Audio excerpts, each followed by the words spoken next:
Shooting it raw? Yes. Shooting it raw.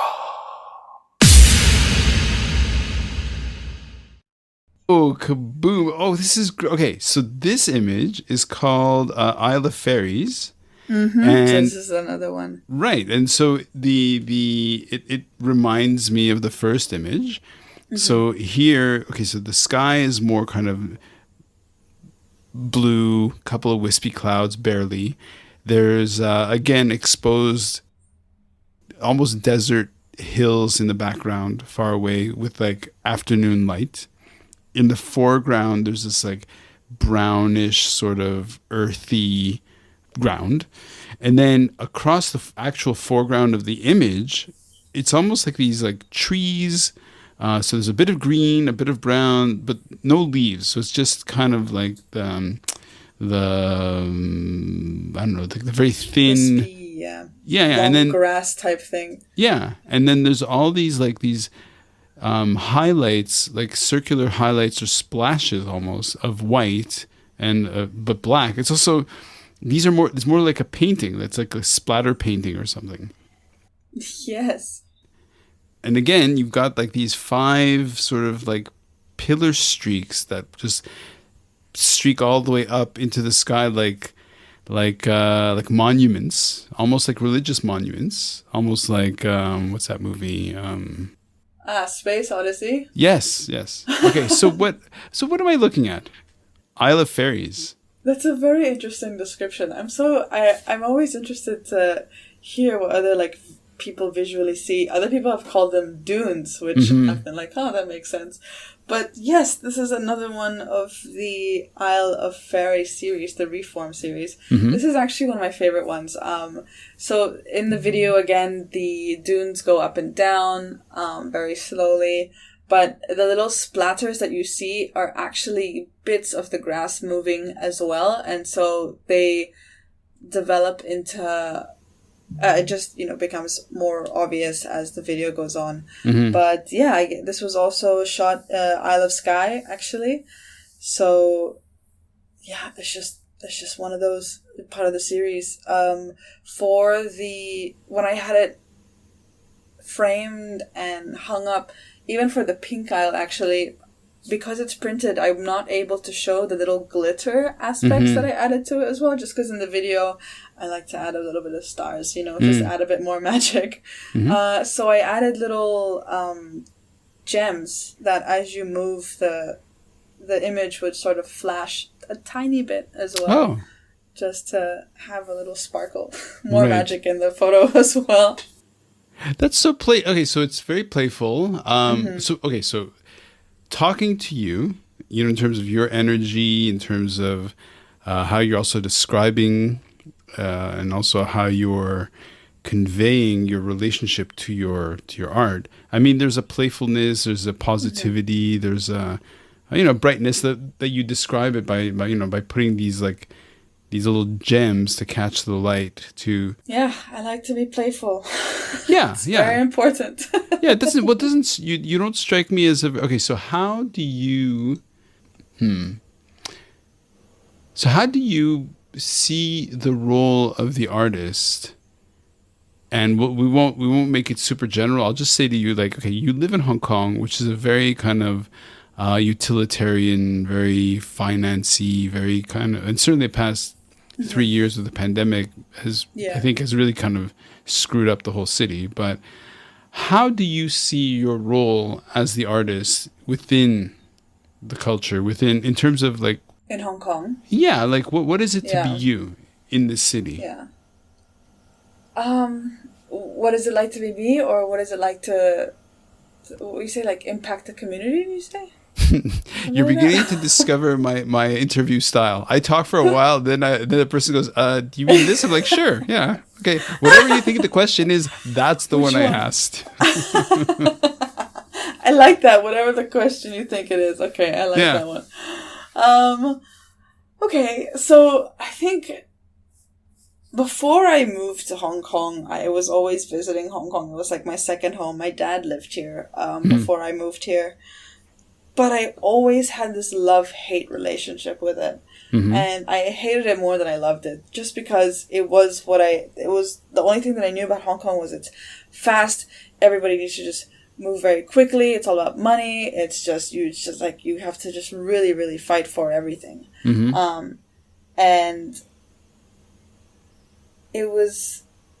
I initially was going to move. I was going to leave Hong Kong the idea was when I moved to Hong Kong, it would be like a bridge. Like everybody, a lot of people have the same story, and then move somewhere else. And so when COVID happened, I was going to leave for Glasgow, and I was like, at the same time, the lease for my apartment had to end early. It was this whole complicated thing, and I was like, you know what? I kind of like the sound of Lamma. I'm going to move here for 2 months and then move to the UK. And I never left, because within those couple months, it was really difficult to leave at the time, but I ended up finding my own dynamic within Hong Kong, and then that allowed me to join in with that race in the way that I could do it as well. And so I've been able to kind of love Hong Kong now, because I've been able to adapt to the lifestyle, but in my own way. Right. And so moving forward, being here and, being an artist in Hong Kong, within being an artist, I also and I loved actually to educate more about mental health and well-being, just because it's a deep connection. I have a deep connection with that topic. And I think that everybody deserves to be happy whether they realize it or not. And so with educating, I like to do workshops, but there are workshops based around the idea of mental health and self-care and whatnot. What? Okay. So do you have a website? I do have a website. It's SavannahKRussell.com. SavannahKRussell.com. And this is how people can see your art, but also learn about is it art therapy, mental health? Not actually, no. I haven't been able to progress that further at the moment, but I am in works to having a space Hong Kong side to do that. Okay. I want to do workshops based solely on that. Right now, the way that I've been doing it is within the community that I have, especially on Lamma, and being able to spread the word. And even during the exhibitions that I mentioned, the exhibition that I mentioned last October, that allowed me to have workshops. I brought in people for dance therapy and just being able to move your body freely. Also, I also invited Roman actually to do a workshop on viewing the world differently through a camera. And I always want to add that educational aspect of seeing things differently. Yeah. Being better for yourself and whatnot. So hopefully in the future it will be a lot more, and so I'm able to invite more people and have a better platform for it. Okay, so that was Roman Olinchuk, who was on the podcast as well. Yes. Really great human as well. Okay, so let's try to pull back a little bit to understand maybe a little bit more about how you tick. So one of the great things about going to the Philippines is that there's a musicality and a sort of a positivity and a lightheartedness where, there isn't the sort of, there are definitely wealthy people, but the gap between rich and poor is quite wide. Oh, yes. But then even in poverty, music is huge. Yes. Joyfulness. It's super joyful. Oh, 100%. Let's compare that to Scotland. A little darker, a little wetter. Actually, oh yeah, weather-wise, 1000%. Goodness me. So talk to me about where does the pool, because you sound like a really optimistic, positive, lighthearted, fun, engaging person who's really kind of giving to other people. Like your art is very bright and it's Isle of Fairies is also a very Like, I'm not saying this to tease, No, but no, no. there's a real I love it. Keep going. but there's real positivity, right? And so Yeah. where in your life experience, family, culture, where does this sort of Where brightness come from? come from? Yeah. It actually came from darkness. It usually does. It usually does. And it's all lessons learned, to be honest. I came from a really, really dark place. Just because just a lot of different factors in my life, and it was just like, what am I doing? Where am I going? Anxiety kicking in, depression kicking in. It is actually when I was at SCAD, and the reason why I had to leave SCAD and go back home is that it all kind of started from there. And it was physical health. I picked myself back up. Then it was mental health, and I had to pick myself back up. But the mental health really was the one that hit home and hit hard. It was just one night I was done. I went into my mom's room and was like, I can't do this anymore. And I went to the hospital, and they checked me in for a week. And within that week, they were putting me on antidepressants, antipsychotics, anti-anxieties. And that was me for a long time. And that was me until I graduated college, until I moved here. And then I moved here, and I felt better. I could do things again. But was still so lost. And I think a lot of people are for, most part of their 20s. And I think I'm very grateful I've been able to find my own way, but it was through the people that I met,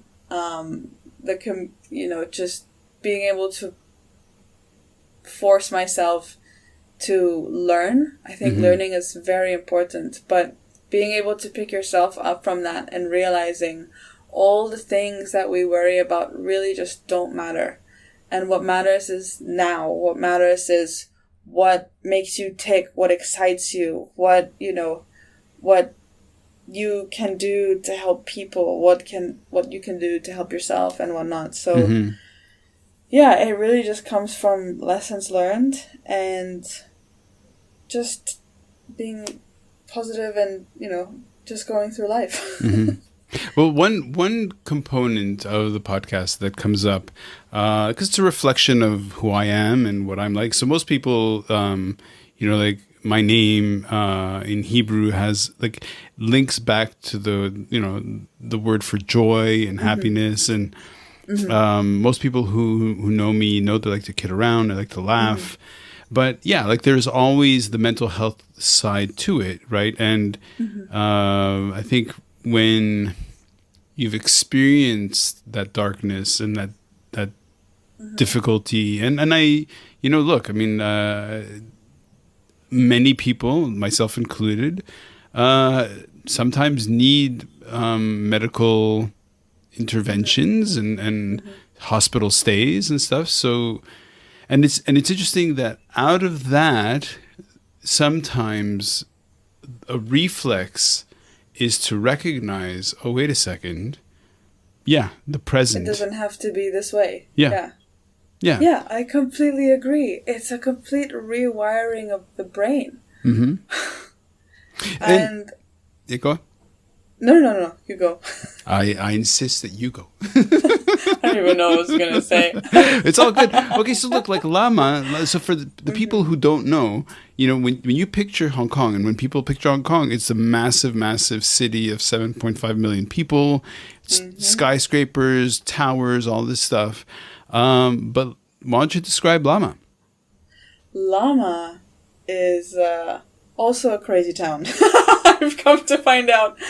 It's full of amazing people, but I actually live in one of the last villages, and it takes about a 25-minute walk from the ferry, so I have my trusty bike. But I am just surrounded by green, and the water is right there. I'm somebody who is super closely connected to the ocean, and so for it to be here is very important to me. And once moving here, I felt like I was very grounded. Yep. It's also quiet. I think that a lot of people forget about silence and how loud Hong Kong can be. And when I'm in the city, like even the buses and the cars, it can be a lot sometimes, depending on how long I've been on Lamma. But there would be times where I'm in my bed when it's winter. I don't need to use the AC, and I can just only hear waves, trees moving, and frogs. Nice. And it's just, in the morning it's the birds. The birds are the only thing that's really loud. It's the best. It's the best. Well, I say we leave the birds and we move on to your last photo. Perfect. Let's do it.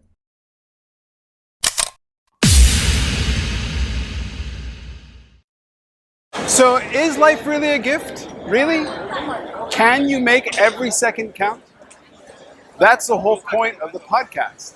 So if you like what you've seen and you're inspired, because that really is my mission, then please give it a like, subscribe, and share. Shooting it raw? Yes, shooting it raw.